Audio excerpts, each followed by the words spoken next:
the archives at museums on the Green, one of the largest collections is labeled ephemera. This academic term is defined as things that exist or are used or enjoyed for only a short time, or something of no lasting significance.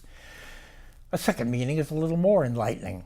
Paper items, such as posters, broadsides, and tickets that were originally meant to be discarded after use, but have since become collectibles. Pieces of ephemera that do survive often serve as doorways to a past that everyone can relate to. Tickets, flyers, programs, even matchbooks and swizzle sticks. All these remind us of the less serious side of life, of what we and our forebears used to do and maybe still do, just for fun. The most rapidly growing section of the museum's ephemera collection relates to Falmouth theater in all its forms.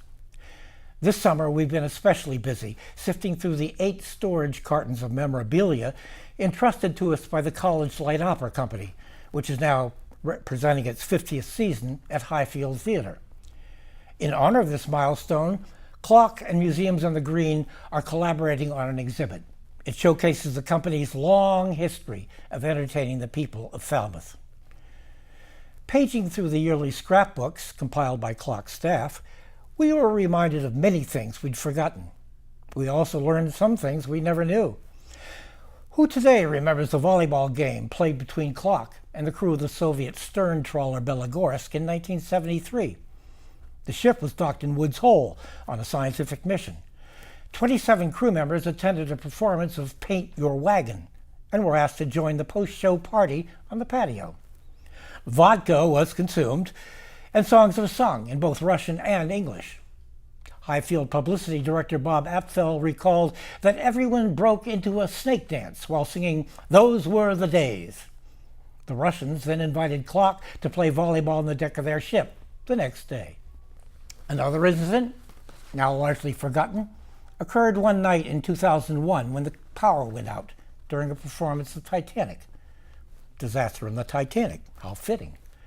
The show went on, and CLOC board member Doug Shanklin wrote a letter to the company saying, quote, "The proud tradition of theater was reaffirmed tonight. I believe 30 years from now, it will be said of this company tonight, with apology to Winston Churchill, this was your finest hour." Unquote. The collection is full of photographs and publicity materials that reflect changing fashions.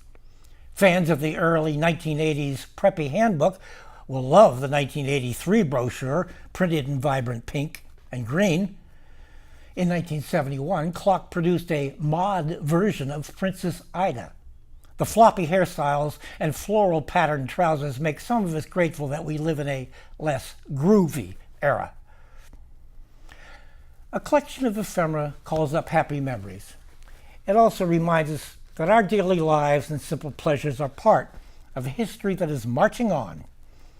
But as long as there is always another season and another new spin on an old favorite like Pirates or Pinafore, the stream of ephemera will never end.